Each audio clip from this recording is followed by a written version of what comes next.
Bismillahirrahmanirrahim. Assalamualaikum warahmatullahi wabarakatuh. Apa kabar anak-anak kelas 12 MA Baru Mulai Sari? Jumpa lagi di bagian keempat bahasa Indonesia. Kita akan membahas mengenai artikel. Baiklah, langsung saja kita bahas.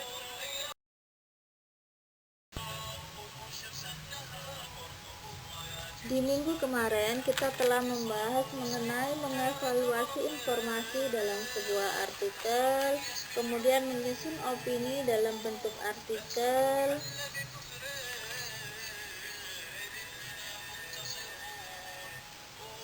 dan sekarang kita akan membahas mengenai menganalisis kebahasan teks artikel ilmiah.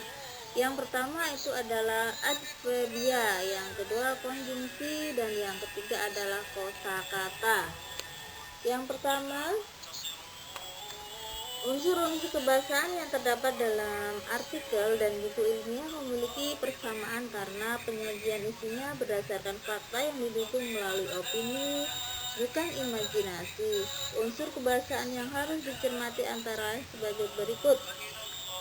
Adverbia adalah bahasa yang dapat mengekspresikan sikap eksposisi, agar dalam meyakinkan pembaca diperlukan ekspresi kepastian yang bisa dipertegas dengan kata keterangan atau adverbia fleksuatif seperti selalu, biasanya, sebagian besar, sering, kadang-kadang, dan jarang. Kemudian yang kedua, konjungsi. Konjungsi adalah kata atau ungkapan yang menghubungkan dua satuan bahasa yang sederajat, yaitu kata dengan kata, frasa dengan frasa, klausa dengan klausa, serta kalimat dengan kalimat.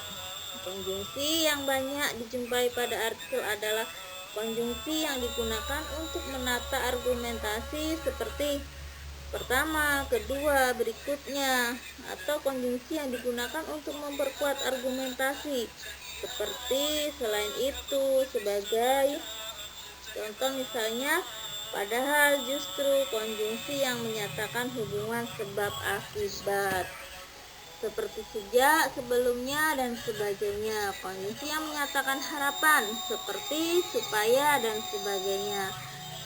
Nah, yang ketiga adalah kosakata. Kosakata adalah perbendaharaan kata-kata supaya teks tersebut mampu meyakinkan pembaca. Diperlukan kosakata yang luas dan menarik. Biasanya konten teks yang menarik tersebut mencakup hal-hal berikut. A. Aktual. Aktual itu artinya sedang menjadi pembicaraan orang banyak atau baru saja terjadi. B. Fenomenal, yakni luar biasa, hebat, dan dapat dirasakan panca indera. C.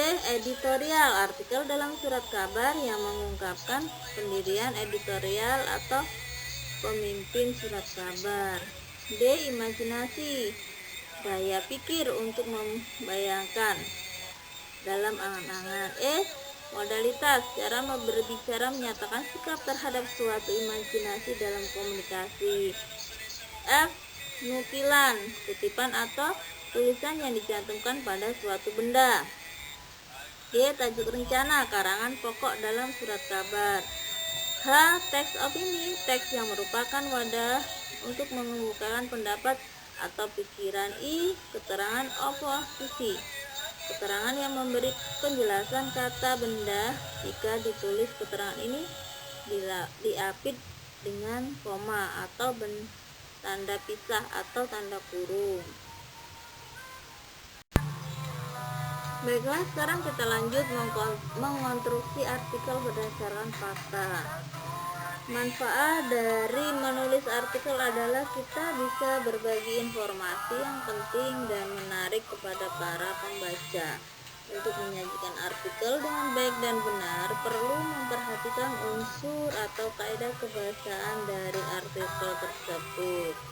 Nah, bahasa dalam artikel menggunakan ragam tulis baku sesuai dengan konteks situasinya.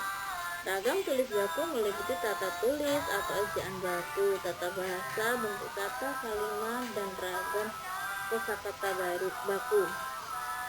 Selain itu, ada beberapa hal yang harus diperhatikan dalam menyajikan artikel. Di antaranya sebagai berikut. Yang pertama adalah pola pemecahan topik. Pola ini memecah topik yang masih berada dalam lingkup pembicaraan yang ditemakan menjadi subtopik atau subbagian yang lebih sempit, kemudian menganalisis masing-masing. 2. Pola masalah dan pemecahannya. Pola ini lebih dahulu mengumumkan masalah, baik itu masalah pokok maupun beberapa masalah, namun masih berada dalam lingkup pokok bahasan utama. Selanjutnya dianalisis sesuai dengan pendapat pakar ahli berkait dengan bidang ilmu yang bersangkutan. 3. Pola kronologi. Pola ini menyajikan artikel sesuai dengan kronologi, urutan, kebersinambungan, berkelanjutan, bagaimana sesuatu itu bisa dipaparkan secara runtut dan runtut. Kemudian yang keempat adalah pola pendapat dan alasan pemikiran.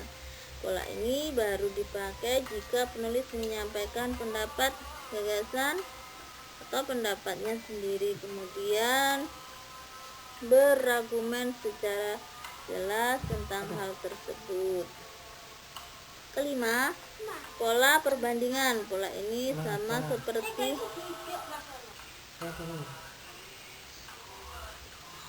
penulisan komparatif, yaitu dengan membandingkan dua aspek atau lebih dari satu topik, lalu menunjukkan persamaan atau perbedaan. Baiklah, demikian pembelajaran kita pada kesempatan hari ini. Semoga kalian paham dan bisa dimengerti, bisa diterapkan dalam kehidupan sehari-hari. Dan ini tugasnya silahkan dikerjakan. Wassalamualaikum warahmatullahi wabarakatuh.